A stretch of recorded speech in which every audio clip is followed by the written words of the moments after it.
Live. Tumaas ang bilang ng insidente ng sunog na naganap sa buong bansa ngayong taon, ilang araw bago ang selebrasyon ng Fire Prevention Month sa buwan ng Marso. Ayon kay Bureau of Fire Protection Central Office Community Relations Head Fire Captain Gabriel Solano, umakyat ng 17% o may katumbas na 2,290 na sumatotal na sunog ang kanilang nirespondihan mula nitong Enero hanggang Pebrero 20. Higit sa mataas ito kumpara sa 1,957 na insidente ng sunog na kanilang naitala sa kaparehong panahon nitong nakaraang taon.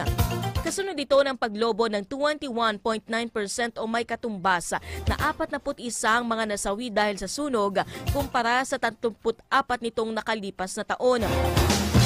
Dagdag pa ng ahensya na pinakamaraming nasunugan ay nagmula sa residential area na umabot sa 988 na insidente, habang sa kabuuan pumalo sa mahigit 1.176 billion pesos ang naitalang pinsala sa ari-arian at infrastruktura dahil sa sunog.